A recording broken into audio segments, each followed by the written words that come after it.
Hello everyone, welcome back to my channel. I'm your host Miss KK and this is Waves. So today I'm back with another video, and this time we are discussing the difference between a Ponzi scheme and a pyramid scheme. I'm doing this because we are almost into the second half of the year, and this is the time these things really begin to mushroom up.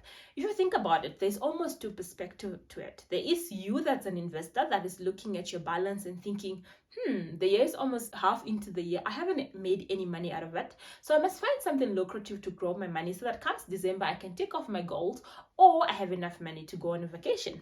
Then there is a scammer that's saying to themselves, it's almost the end of 2022 and I haven't made any money. I must be creative so that I can make some money out of it. And if I come up with a scheme and people are willing to fall for it, I would have scored. And in Namibia, the last two that really stood out for me is my Life Change 24/7 and the WhatsApp stock file. And people really lost money in these schemes. And unfortunately, because of the stigma that's attached to it, people don't really want to share these things. No one wants to say, I've lost 5,000 in my Life Change 24/7, because people are going to look at you and think, are you stupid? What were you thinking? But we only are saying, what were you thinking? Are you stupid? Now that we know what transpired post the scheme being actually declared illegal.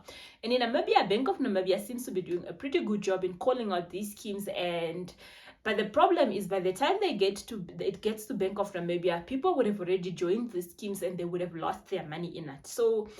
And I keep seeing my friends and family joining these things, and sometimes you call them out and they say, yeah, I know it's a scam, but I've also lost money. I'm just trying to get my money before the things disappear. And do you really, really sleep well at night recruiting someone in something that you know is a scam? So I really just want to put out the information.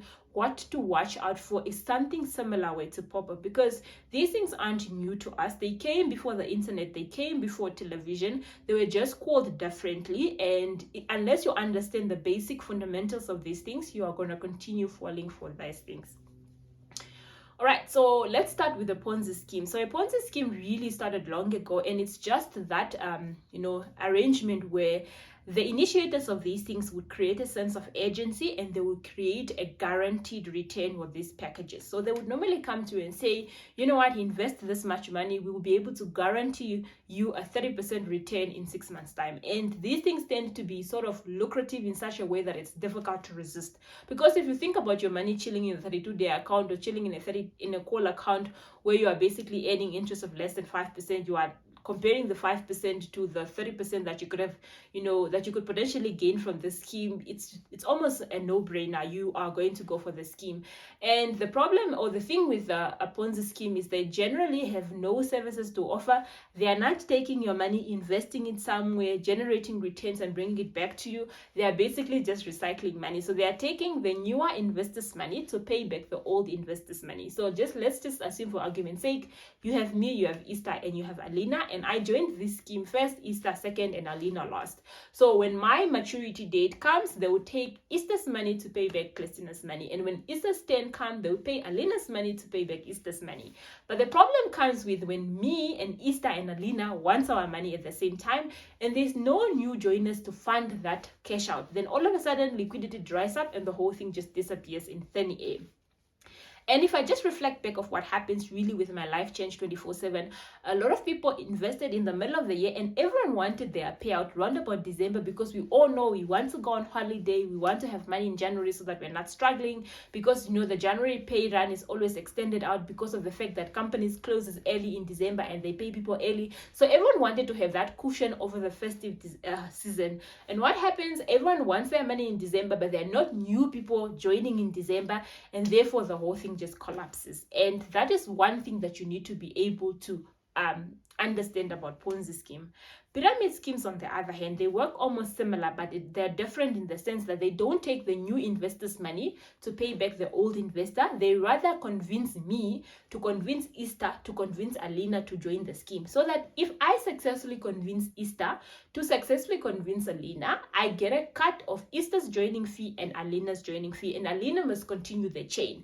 And there's only a few people that we know. We only know so many people, such that at some stage that chain is likely to die. die. Maybe I recruit Easter, who recruits Alina, who then went to Nambahu, and Nambahu doesn't understand this whole thing, and Nambahu doesn't recruit. Then all of a sudden that chain has ended. So the moment there isn't enough new joiners coming in so that we can get a cut of that joining fee, liquidity dries up, and then the whole thing just disappears.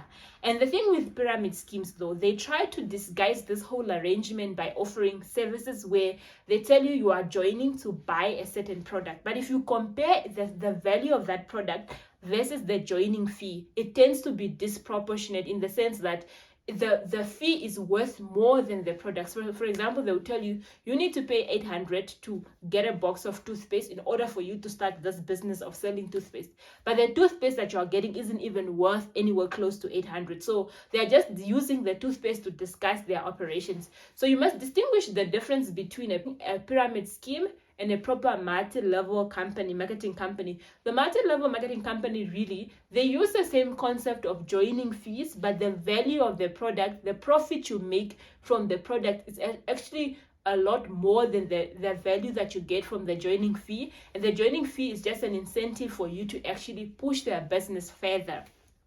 So really, that's really all I wanted to discuss. I wanted to understand, if someone is selling you a product, you need to be able to interrogate and say, what are you going to be doing in terms of the underlying services of product that is going to grow my money? So because if you are trusting me as an individual, or are trusting a newbie, a new company to grow your money at 30%, what is so hard for a well-established bank not to grow your money at 32% that this small company has all of a sudden figured out? That those two don't always match up.